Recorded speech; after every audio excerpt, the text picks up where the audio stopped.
So just I want to speak quickly to materials for this drawing. I will be using a few Prismacolor Cool Erase, Ticonderoga erasable pencils, some regular colored pencils. But that being said, you could, just do this with, say, like a HB at your desk, and just draw in lightly first, and then kind of sharpen and darken up your um, lines as we layer on top. So the first thing, so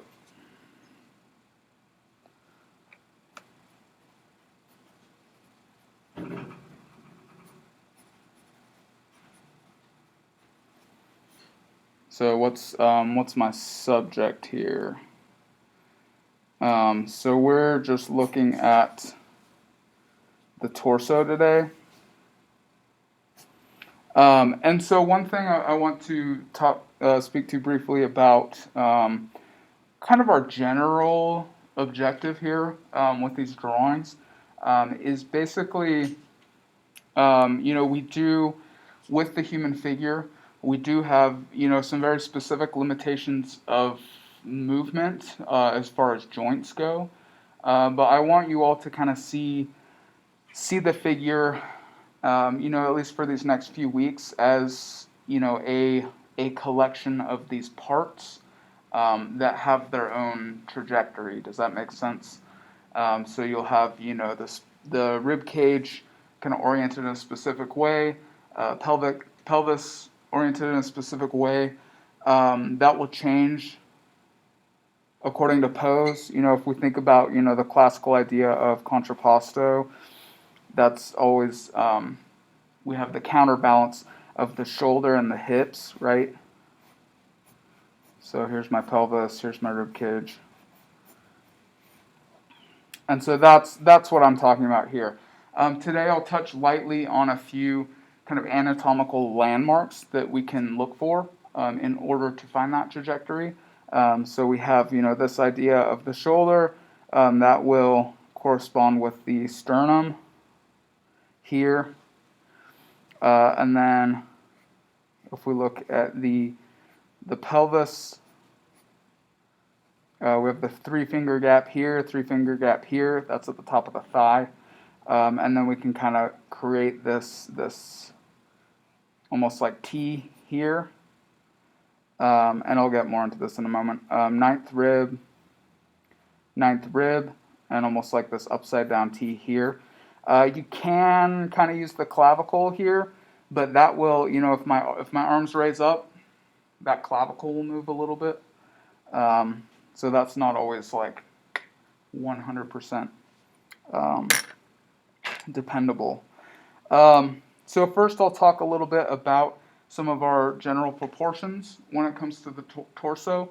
And since, this is a kind of cumulative section in the class, we're going to basically build from the torso out. So I just want to talk about the torso today.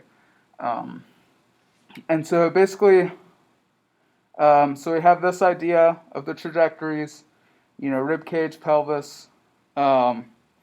Another thing is, and this will vary depending on position, but you always have, if I just draw some like general boxes here and here. I just want you to keep in mind that you always have your front, side. So that's kind of mostly, if I broke this down very generally, that's how I would kind of describe this. So what we're going to do first, in order to kind of get our general proportions for the torso, and I'll start with front view.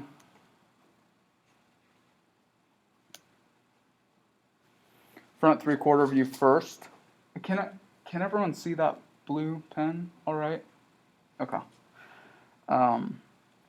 And so you'll want to start with, basically what we can do is if we start with these two squares, And this is kind of a frontal view a little bit, and then I'm just going to turn it.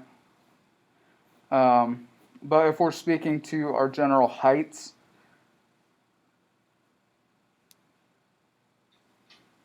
so I'm just measuring there. Basically what's going to happen is with our top square, that's going to contain our rib cage.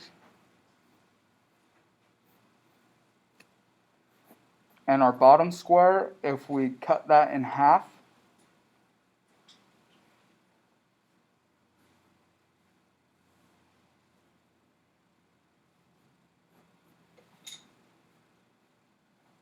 that's going to be our what Randy Melick at Lyme Academy called the pelvic speedo.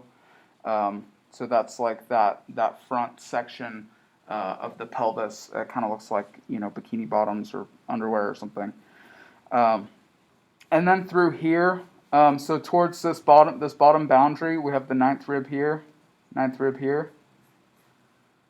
and that's going to be the bottom portion of this T I mentioned here. And then we have an opening here, sternum, and then the costal arch here. So that's kind of our general form. And actually, I'm going to scratch that. We'll say frontal here. And then I'm going to draw front 3/4 here, actually.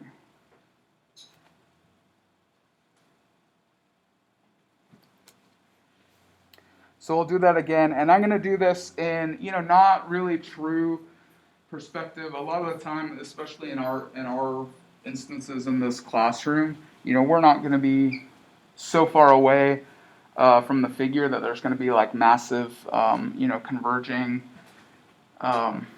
lines according to perspective. So I'm going to kind of hit it in the middle, like slight perspective, slight isometric. But we will do our square here.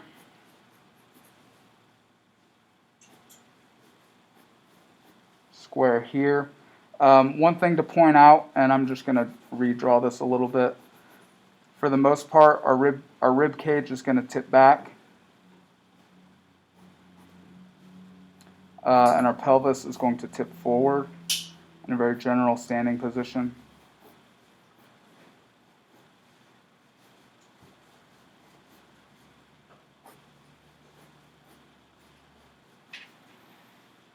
So all I'm doing here is basically repeating this, but getting in that side.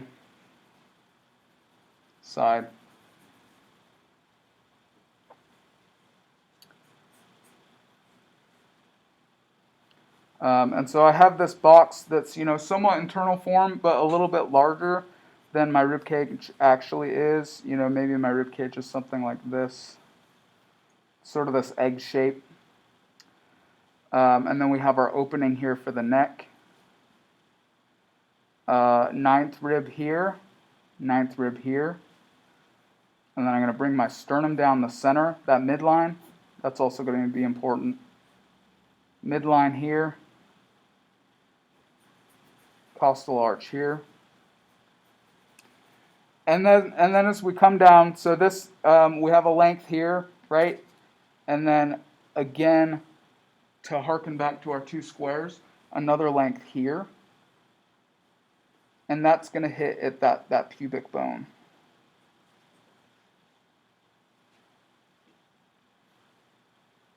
So I'm just going to follow that midline all the way down.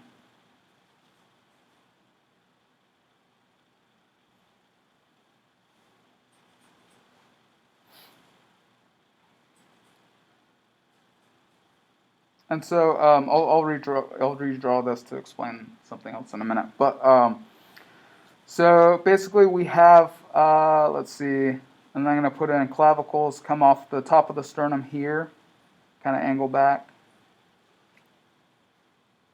From the top, they're almost like this, like, you know, bicycle handlebars or bow shape. But I'm just going to simplify them here. And then with the pelvis, I'm just going to harden in some geometry here and throw in that pelvic box here.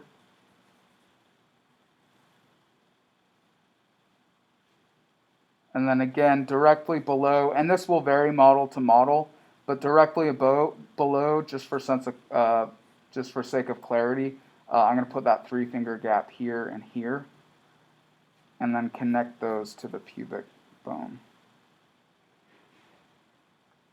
Okay, so there, we have our general kind of skeletal structure, right? With my red, I'm just going to throw a few muscle structures on top, and then color code those a little bit. You don't have to do those, at your, you're not at desks, but at your desks. But I'll just keep that just for clarity up here. And so I'll start with the abdominal muscles, very large muscle through the torso. And that it actually attaches up on the ribs here above the costal arch. And then that ties down into the pubic bone.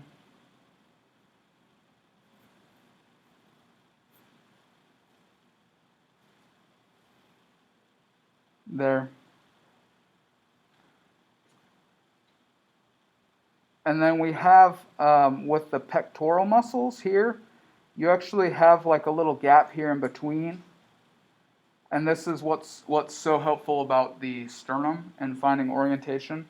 But you have basically this vertical line on the sternum where you have that small space in between the muscle groups. And so there's a section of the pectoralis that sits here on the rib cage. And then you also have a clavicular, what's called the clavicular portion, that basically comes off as like a cone here. And I'm gonna go ahead and raise this arm just for clarity.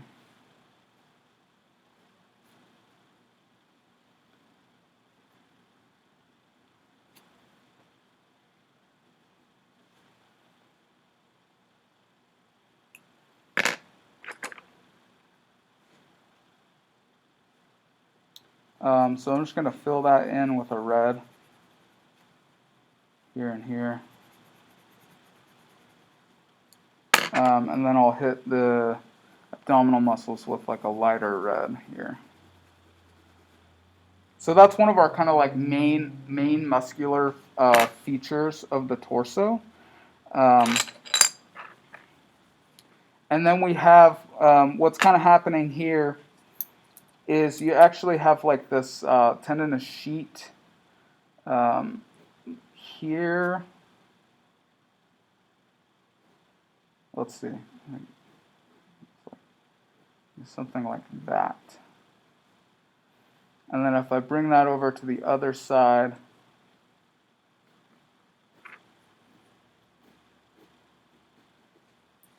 it's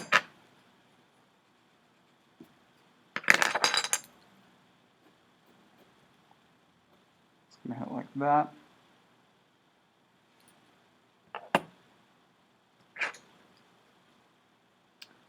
And then another very prominent muscle on the torso is going to be the external oblique, which basically wraps around from the back,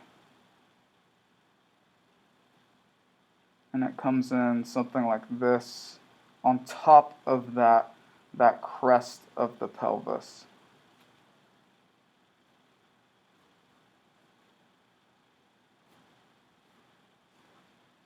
And so if I draw that on the opposing side, that's actually going to pop out right, maybe not that far, but something like that.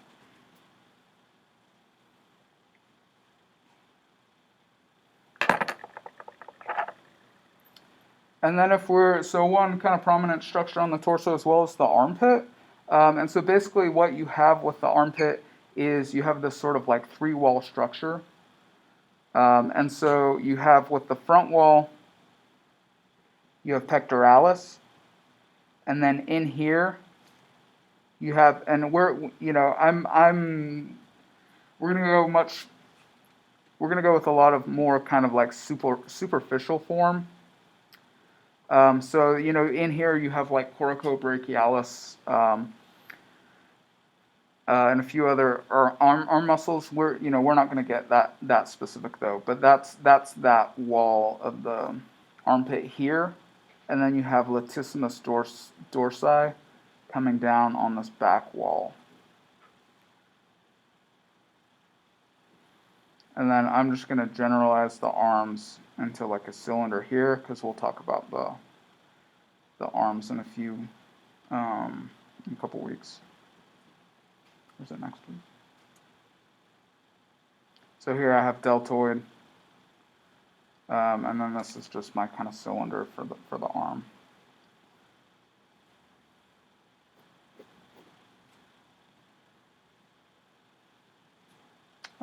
Here, this isn't, I'm just going to draw it like that. But you also have, some of you may have seen this on the homework a few weeks ago, but you have serratus anterior that comes up this way and interdigitates with the external oblique.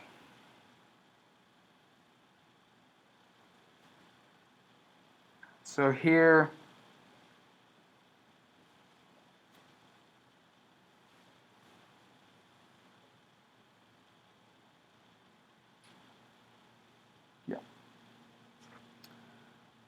and then we'll talk more closely with, we'll spend more time with the hip later. But it is, some of these, it is kind of difficult to, and I know I did this on the overlay assignment, but to really kind of separate this out.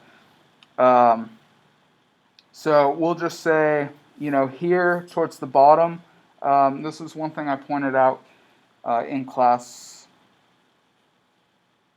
a couple weeks ago, or these, in these first few weeks. But the midpoint of the body, top to bottom, is going to be that pubic symphysis.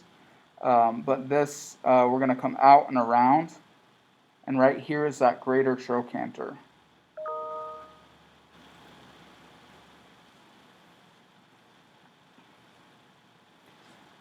And so what's going to happen with the greater trochanter is we have the three-finger gap here, and we have this sort of fan muscle here.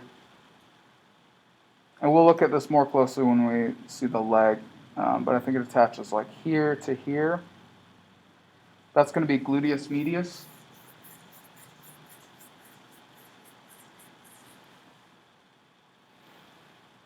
And then with the three-finger gap, we have tensor fascia here on the lateral side, and then sartorius, which comes around this other side, and that's going to give me kind of my mass for the thigh.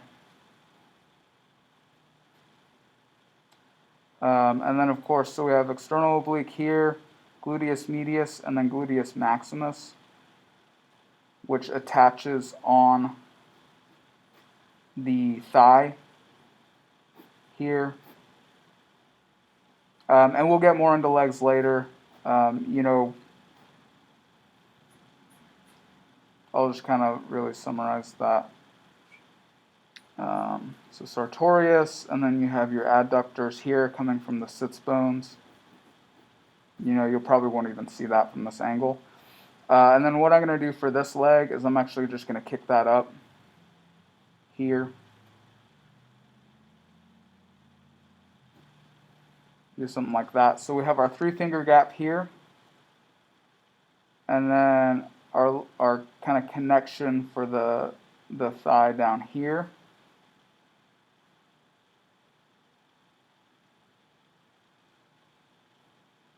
Bring that out. And again, one thing I mentioned was sartorius here, but that's actually, to see that from the inside, that's going to come from the hit here and attach down below the knee. And we're gonna leave the knees alone today. But, there.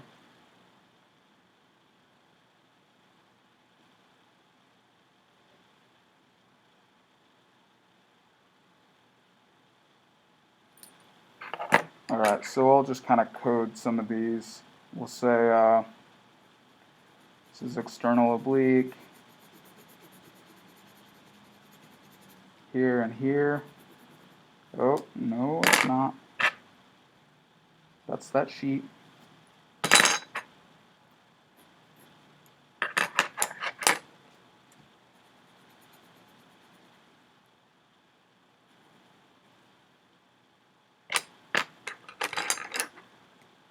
Here's latissimus dorsi.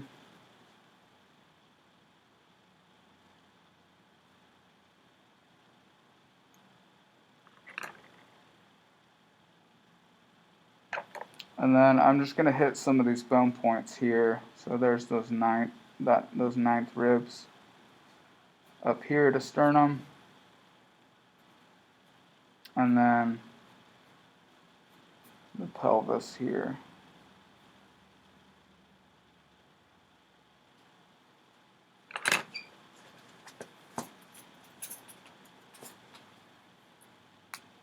And so if I bring a pen in, I'm just going to run down the midline real quick. So sternum, and then we hit the abdominals, and then we have the belly button here, and then this sinks down into that pubic symphysis.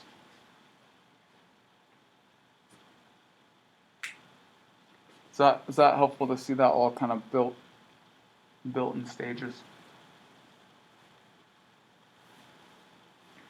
And so one thing, I kind of like offhandedly mentioned this before.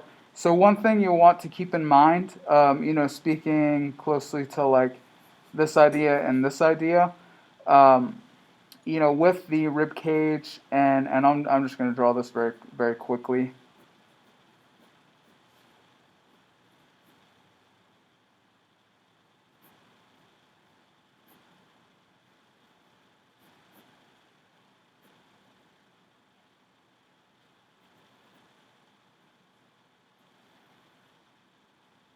And this is something we can talk about later, more in depth. But we have ninth rib, costal arch, sternum here, three finger gap, and then that kind of pelvic triangle here, with the pubic symphysis here.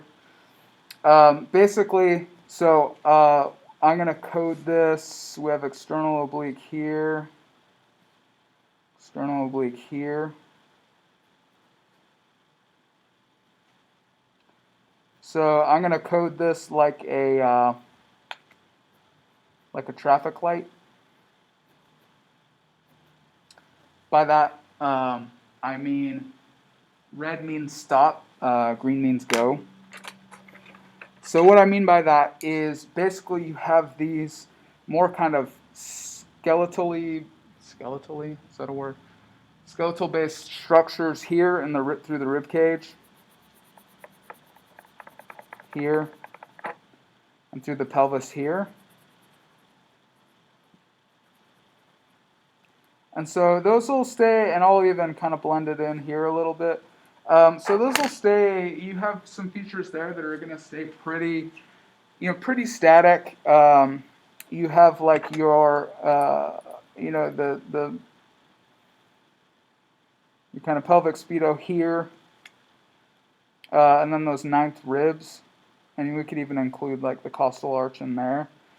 Those are some pretty dependable landmarks that are gonna help you kind of determine the orientation of those parts. And then through here,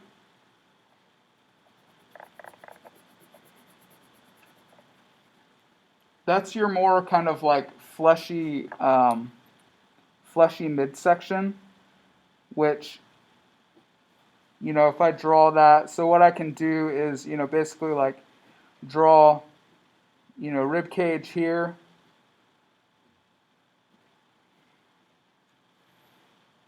And then, so we're seeing this, frontal view. And then if I kind of twist the pelvis in space even, here we see front side, right? One of the great things that'll happen is if you follow that midline around down the sternum and then wrap. Come on, buddy. And then wrap that around, kind of connect those. You don't have to draw this part along with me. But basically, again, we have our more skeletal moments here that are going to stay a little more static. And then one great thing is we have our kind of fleshy midsection through here, which is going to, kind of bend and stretch to kind of meet in the middle. Depending on how the semester goes, we can talk a little more closely about that at the end of the semester and maybe even like manipulate that a little bit. It's pretty fun. And then I will just very quickly go over the back. Don't worry too much about the back today. Of course, if the model doesn't show, you can just look at front views. But same idea. Let's see, my boundaries here.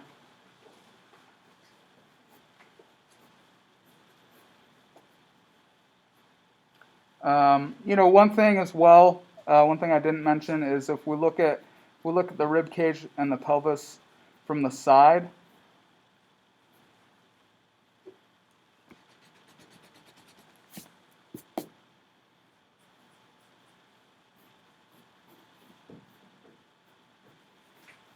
and I'm running into my own drawings here. But what we have here, between here and here, so if this is side and this is front, the rib cage and pelvis, they have what's called AP compression. And so that's another thing where front to back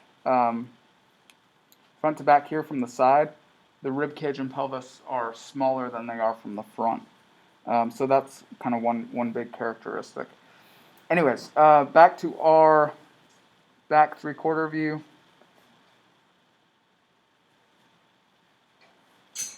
So again, I'm starting with these kind of square forms,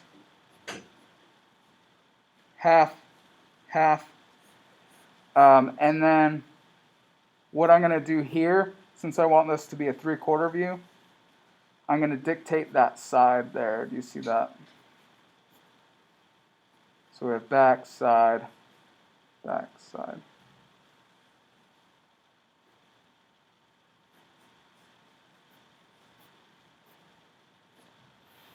And what I'm going to do to kind of maintain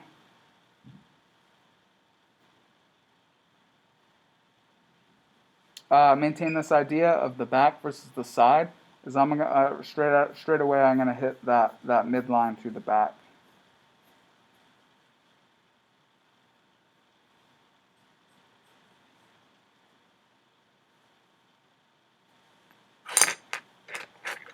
And so what we can do here is we have, if I draw internally a little more inside, we have a rib cage here, 9th rib, somewhere around there. And then at that midline, this is pretty massive feature of the human body, but we have what's called the spinal furrow. And so you actually have this depression that runs along the spine. And so what I'm going to do is we have back of the neck here. So we have our 7 cervical vertebrae here. And then our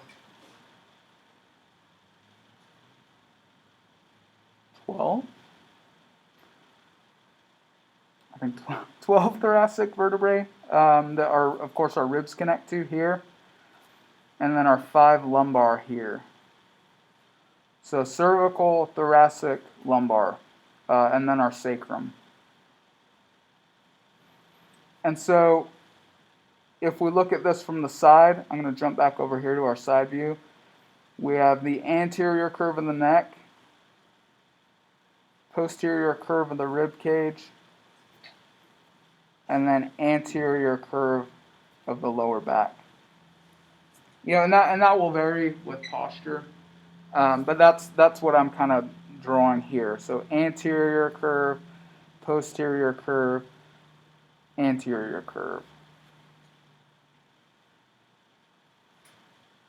And so kind of akin to our pelvic speedo on the front here. On the back, we have what's called the sacral triangle.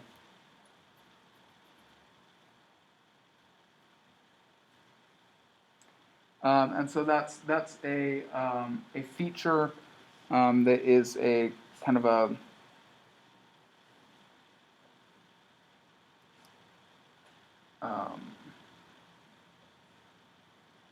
I forget the medical term now, but that's basically a part of the lower back that doesn't have, basically the muscles connect around it is what I'm trying to say.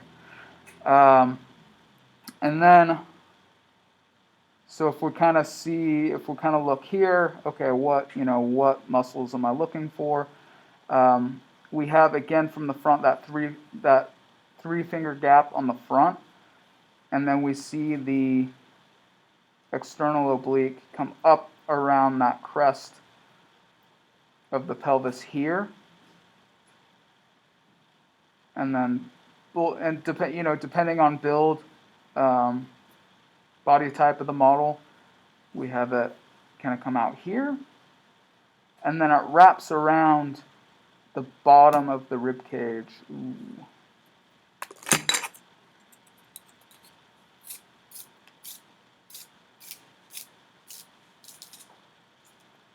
Bottom of the rib cage here. And then this kind of runs into erector spinae and multifidus, but then we can kind of group those together and run those up the side of the spine. And then we'll come back down this side and around the back here.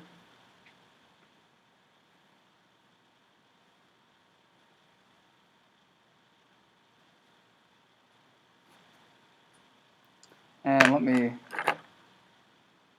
so I'm gonna do some parallels here and here. So I'm gonna do this purple again for the external oblique.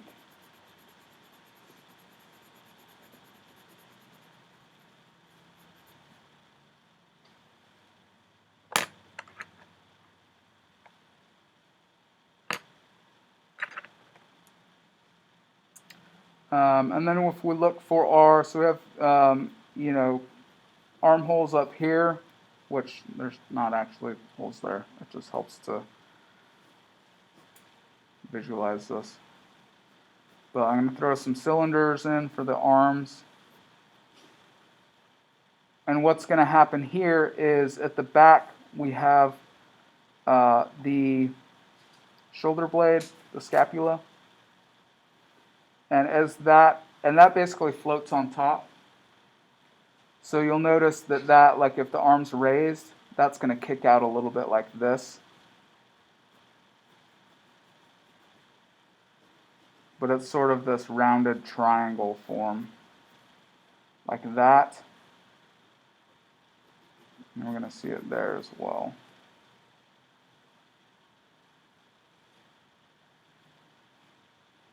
And then again, we have latissimus dorsi,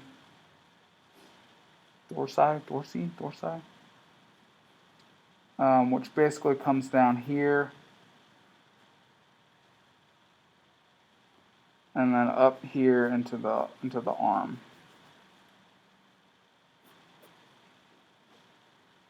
And then if we look for those three walls of the armpit again, I'm going to get my mechanical pencil so I can fit in here. But we have that posterior wall, and then again, pectoralis coming down here, and then the rib cage coming out.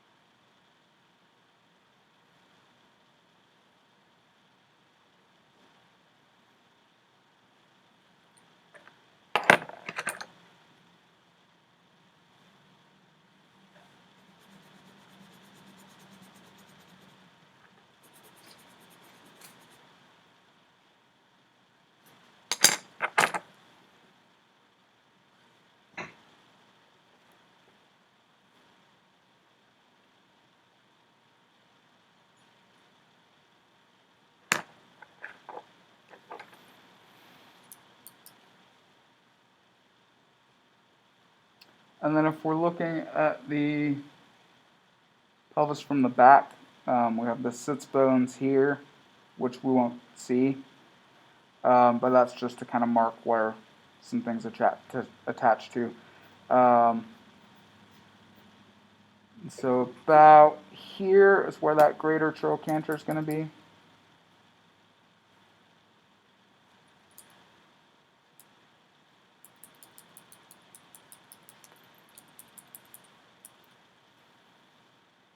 And then here's our good friend, the gluteus medius.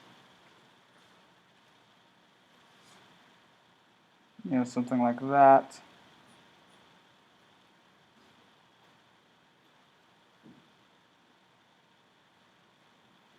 And then with gluteus maximus, that's basically going to reach down, and as I said here, that's going to tie into the leg here.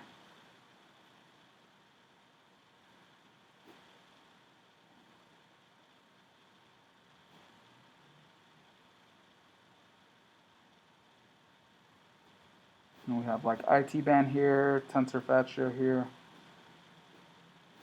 tying into the IT band as well.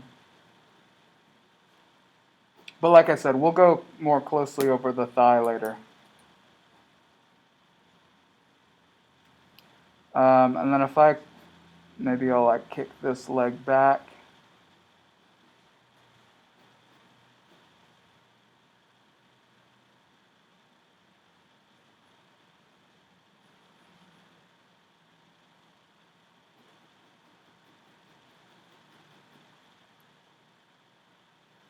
And again, wrapping that gluteus maximus around to that outer part of the thigh.